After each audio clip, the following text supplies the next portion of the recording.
कि अवैध बजरी खनन माफियाओं के कारण पूरे राजस्थान और विशेष तौर पे जालोर जिला जहाँ से मैं आता हूँ, इतनी ज़बरदस्त आतंक कह सकता हूँ मैं इसको, और इस आतंक की वजह से प्रदेश भर में बजरी चोरी पूरे खुले तौर पे चल रही है और अवैध खनन पूरे तौर पे चल रहा है और उस पर कोई रोक नहीं, लगाम नहीं किसी तरह से।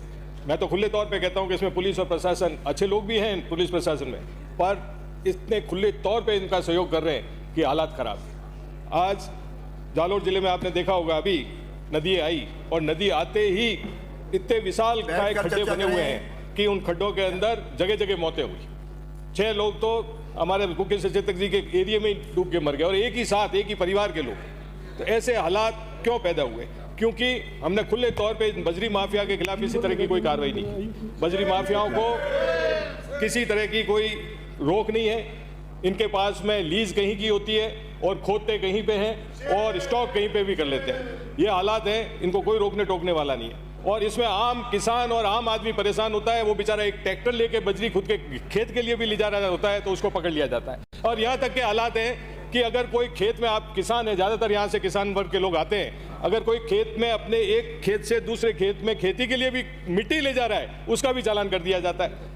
और एक ट्रैक्टर के चालान 1,00,000 सवा लाख से नीचे नहीं होता है। तो मैं आपके मार्फत अध्यक्ष महोदय ये ध्यान आकर्षित करना चाहूँगा कि इस तरफ कोई कंट्रोल किया जाए। मैं खुले तौर पे कहता हूँ कि इसके अंदर प्रशासन और पुलिस का सहयोग है। प्रशासन और पुलिस को, इस तरह के लोग भी बैठे हैं इसमें जिनको शायद समय पे सैलरी नहीं मिलती होगी, पर हफ्ते टाइम टू टाइम मिल जाते हैं, उन्हें सैलरी की जरूरत ही नहीं है, इसीलिए इस तरह के माफिया को पनपाया जा रहा है।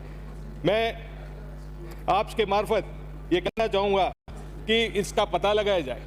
पहले हम माफियाओं की बात करते थे कि राजस्थान स्तर के माफिया होंगे, अब तो हर जिले में, हर एरिया में माफिया हो गए। और इन माफियाओं को पहचानने की कोई जरूरत ही नहीं है। आप किसी भी गांव में चले जाएं, उनके पास 10-10 जेसीबी खड़ी है, 10-10 ट्रैक्टर खड़े हैं, उनको कोई नहीं पकड़ता है। अधिकारी भी जाके डंपर खड़े हैं, उनको कोई नहीं पकड़ता। अधिकारी भी जाके किसान के ट्रैक्टर को यहाँ से वहाँ जा रहा होता है, उसको पकड़ के फॉर्मेलिटी पूरी करते हैं। मेरा आपके मार्फत ये कहना चाहूँगा कि इस तरफ ध्यान दिया जाए और इस पर लगाम लगाई जाए। सरकार को भी कोई नीति बनानी चाहिए कि इस तरह से अगर आप, किसान ही परेशान हो जाएगा, आम आदमी भी। अब यहाँ तक के हालात हैं कि हमें अगर बजरी चाहिए या मिट्टी चाहिए तो हम खुद के ट्रैक्टर से नहीं लाएंगे, हम किसी माफिया को फोन करते हैं कि भाई भिजवा देना थोड़ा। इस तरफ सरकार को ध्यान देना चाहिए।